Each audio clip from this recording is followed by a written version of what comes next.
this matchup. And I will say that if he got beaten that badly by None just now, you would expect this to be, conventional wisdom would have you thinking that this is only going to be even harder, because a big part of the reason Spark lost to None was his reaction tech chases just weren't there. And guess what? Reaction tech chasing Fox is it only gets harder. Yeah, very true. Little bit of delay and you're getting Wake Up Shine.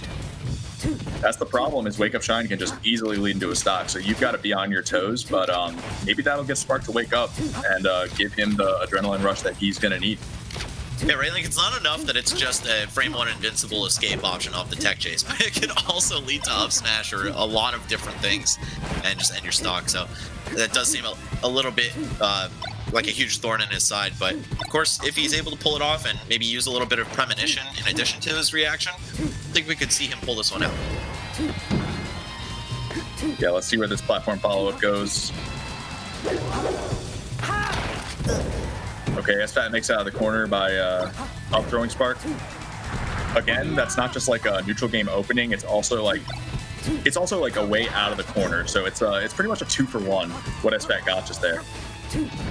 Absolutely. Oh, the weak Nair are gonna keep Sheik safe. Just that lingering hitbox. Oh, but the call out on the jump, and that's one of the hard things for Sheik in this matchup, man. The temptation to throw out your short hop aerials is so great, especially because like a lot of your ground moves, obviously not this percent, but they'll get crouch canceled. So Fox, just with such a strong anti-air, can really throw her off her game plan. Yeah, I think when Sheik is at like 100 plus against Fox, she needs to keep like a low profile. She needs to not make the up smash too easy for him to land. Because if Sheik is just dashing around, staying grounded, then it's pretty hard for Fox to go for that read. But with the way that Spark was constantly going for short hop forward airs, it seemed a little bit desperate. And that probably contributed to SFAT's ability to call him out with that up smash. Oh, the needle getting him stuck in Shine right there. And yeah, Spark just trying to make the read on that tech chase, I think, trying to cover tech in place. And SFAT not giving it to him at all, but that might start costing him. Just sometimes it's better to rely on that margin of error that the Sheik will hesitate a little bit and your Wake Up Shine goes through. Yeah, and that's the Spark we know and love. It feels like we just have yet to see those 0-to-deaths that he's so well known for. We didn't really see them in the None set at all, but it's nice to see him open up game 1 with a really confident one just now, pretty much taking SFAT on a world tour for the entirety of the second stock. All right, back to even though. Oh, and the Wave Shine up smash just to put some damage on the board. Not a bad choice. It's going to make a lot of your follow-ups a lot more meaningful, a lot juicier. Yeah, see, the reason SFAT went for that is because Spark did several F-tilts in a row, and F-tilt counters Sheik if she chooses to approach from the air. But at that point, I mean, it counters Fox if he approaches from the air, but at that point you can just running Shine her, which is what SFAT did. So I think Spark needs to mix up these phases of his gameplay a little more, because he kind of made multiple openings pretty telegraphed for SFAT to finish them off with. And that up throw just high enough that Spark wasn't able to protect the platform. Perfect there from SFAT, putting himself in a pretty good spot to take this game. Ooh, Spark backing off too much with that wave dash though. He had some great pressure, but it gave SFAT a second to breathe. Yeah, but I like the way I was going to say he didn't really let SFAT breathe for most of this stock, and he had him like trapped on the top platform and the right platform, which is exactly what he should do when he has that much of a percent lead, because he's not going to take much hit stun if he gets hit. He can afford to trade. A trade is going to potentially kill SFAT, so you're obviously looking to make that trade every time, and he was able to close out that stock cleanly, and now he's looking at a grab that he could finish off this game with, but he barely whips that tech chase. Yeah, committing early to the up smash, getting a few charge frames on that. Really looking for tech in place, but not going to give it to him. SFAT starting to climb into the lead here, but we could see one grab from Spark change everything. Ooh, or some clean shield drop aerials. Bit of a mistake for Spark to run off the stage and try to double jump back on. I think if he went for something like a full hop nair, he would have intercepted SFAT's double jump and potentially killed him. All right, it's not quite over yet. One grab will do it. One up smash will absolutely wipe her off the board. But, oh, Spark! That was a huge chance if the down tilt connected.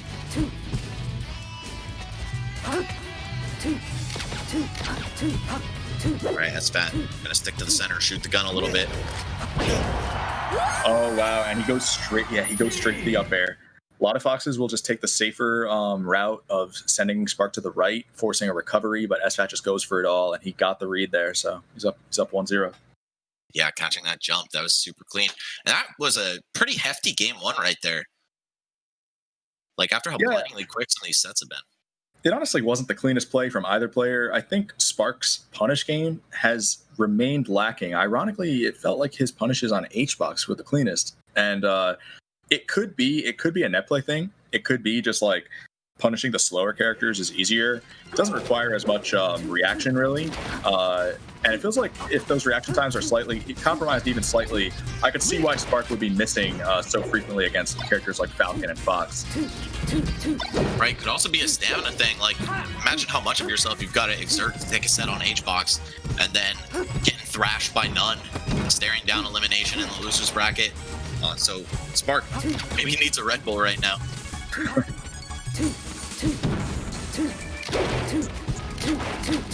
Right, slipping off the platforms, throwing these falling back airs. Very safe pressure tool for Sheik, but SFAT just choosing not to engage, and that's definitely the smarter play here.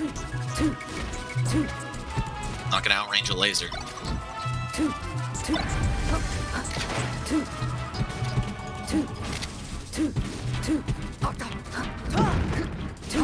Ooh, that was a nice slide off by SFAT. Otherwise, that would have gone into an edge guard opportunity. Yeah, crucial recognition of when he's going to get hit at that angle. Just stick to the ground. That was also a good slide-off recognition by Spark. You know, sometimes these slide-offs aren't really even intentional, but then once you see the way that your character is being sent, you just you play the game for long enough to know that there's going to be a slide-off there. And then being able to act so quickly after the slide-off is what's really impressive, because you can act almost immediately after a slide-off happens. Yeah, for sure. Just being able to see that on the fly. Oh, man.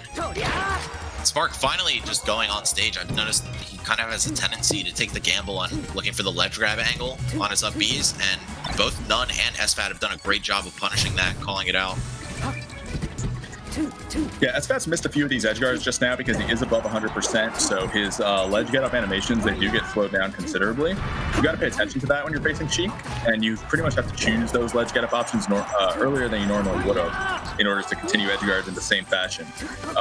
So he wasn't able to close out Spark's second stock due to those mistakes. Now we are tied game here 3.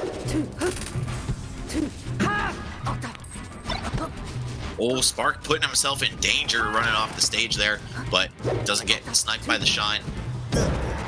SFAT looking for it just a little bit too late. But either way, he's forced into the up B, gonna get the roll, and still enough time for the up smash, of course. That is the Sheik curse, man. You find yourself off stage against pretty much any good character, and they have a lot of ways to kill you for it. Yeah, I mean, the moment that Spark chooses to go past the ledge and onto the stage, and SFAT chooses to roll up, his fate is sealed. Like, the only way that Spark makes it back from that position is if he has the balls to go straight for the ledge. But, you know, that opens the door for SFAT to just roll up and kill him that way. So it's pretty much a 50-50. It's a terrible spot for Sheik to be in. Yeah, exactly. Spark choosing the ledge gamble many times throughout this set, but you're noticing that he's starting to adapt it and just go on stage. Be like, you know what, man, I'll take the punish. Like, it's better than losing a stock. And sometimes it's going to be losing a stock anyway. Ooh, clean there. Okay, what's he got for this? Backs off to account for the straight up angle. Very clean. The tournament winner, he gets away with it. Oh my god, dude. Like, you have to be finishing off edge guards like that at this stage of the tournament, because if you give SFAT opportunities like that, he's shown so far that he's really gonna maximize them. I feel like it's not an option to be dropping edge guards on Battlefield, no less, where Fox can only go in one direction. I like how SFAT changed his full hop pressure, bring to the waveland, falling aerial yet again. Just really keeping it close to Sheik at all times. And now she's definitely dead to an up smash, to an up throw up air. But this is where Spark shines. Or gets shined into an up smash. Jesus Christ. Yep. He just hasn't been able to make that reaction tech chase game work. If anything, it's worked more in SFAT's favor with those wake-up shines, paying off, because Spark just hasn't reaction tech chase grabbed the vulnerable frames in second place nearly enough. Yeah, I feel like his movements kind of indicated that he's like somewhat unsure in some of these situations if he should make the read or try to react, or just is misreading when going for the read.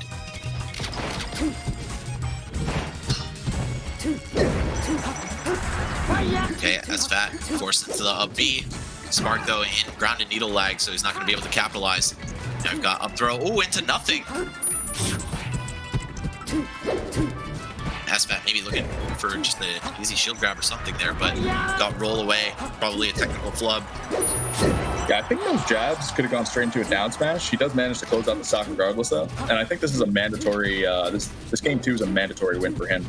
Again, with how the set is going and how strong Fox's counterpicks are.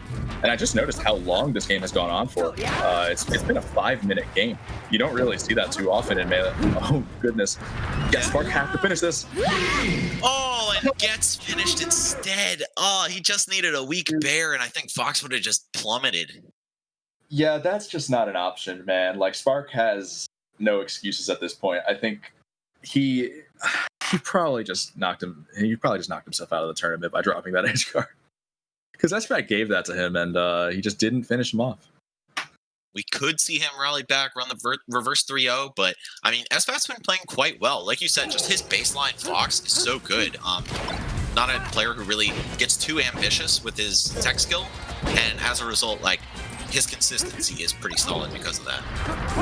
Yeah, now this has got to go into a kill. Yeah, okay, you got him below battlefield, so from there it's an easy roll up, and maybe that'll give him the momentum that he needs to get something going. Oh, the needles, but nothing afterward. SFAT ready for it. Oh, and oh man, you hate to see that happen. He got away with murder, grabbing the ledge after that up B, but SFAT was unrelenting, just kept throwing hits out.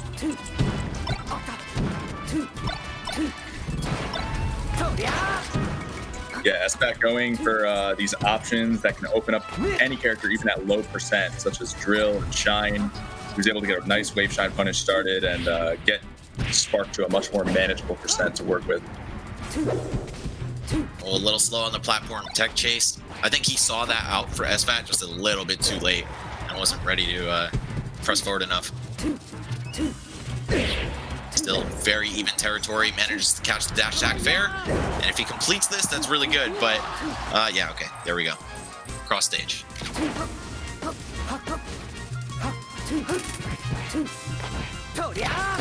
He loses his needles, probably would have liked to do more with them.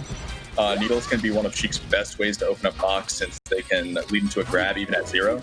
So it actually dented his chances of winning that stock more than you might think by releasing his needles, because you only get one full charge pretty much in between Fox's respawns, and that's about it. You can't afford to charge them after that. Right. Also really important against the fast fallers and the CC demons to build that percent. Yeah. And that was the ledge 50-50 that I mentioned earlier. That time Spark guessed right, or SFAT guessed wrong, whichever one you want to call it. But things didn't go well for Spark the moment that he got on stage anyway, so SFAT looking at a 2-1 lead. Yeah, and he's on set point here, looking to crack into that top 4. Nice anti-air F tilt. Oh, and SFAT clutch arms attack. Yeah, much better than the alternative of getting sent off the stage. Definitely agree with that tech roll that he did. Great regular get up. And Spark needs this to stay alive. Yeah, just a beautiful combo, beautiful stock on Spark's part there. Up throw, up air, and I love how he switches it into the nairs once he reaches the top platform, just knowing that switching into a lateral combo could keep the momentum rolling for him. Yeah, he really used the battlefield platform as well during that combo to keep the ball rolling. And he racked up so much percent. Sheik has such a hard time dealing with Fox at this percent. Yeah, he needs a Hail Mary grab. That's exactly what he needed. But he missed the re-grab. But now he has SFAT in a big string here, potentially. Okay, gets the knockdown. And, oh, okay, can he finish? No, great angle from SFAT. Just, not something that he's typically fallen back on in the set. Spark hesitant to cover it. Oh, if he did up air, that was it, right? But it doesn't matter. Absolutely. That's still it. Yeah, the moment that it reset to neutral, basically the way that edgeguarding Fox works in those last stock situations is the moment that Fox makes it back, he's now favored to win the match. because you're cornered, you're both at high percent. Your chances of winning neutral against Fox are way better when both players are low percent, because he can't just use like a nair to send you flying. So it gets really rough for Sheik when both players are at 100 and she's cornered, no less. And Sparkle wasn't able to recover from that position. Man, that was really good gameplay overall from SFAT. Just like stayed consistent, never really overextended himself, didn't, push the envelope for anything. Just overall very solid Sheik versus Fox gameplay. He hit what he needed to hit, and I think that's kind of like the epitome of SFAT's gameplay, right? Like, I would say that he has great execution, not that he's super technical, but that he doesn't mess up often. Yeah, very consistent player. And I think in all 6 games that we've seen him play so far, he's one-stocked his opponent. So it's exactly the narrative that I originally laid out for SFAT, where he's always going to play at that baseline level. He's going to make it far in the tournament. It really just comes down to how well his opponents play. I think that's typically what determines how far he actually goes. But we've got a Red Bull replay to capture some of the best moments from that set. Yeah, end of game 1 here. Just the up throw, jump read into up air. Knew that Sparks DI got him out of the guaranteed combo.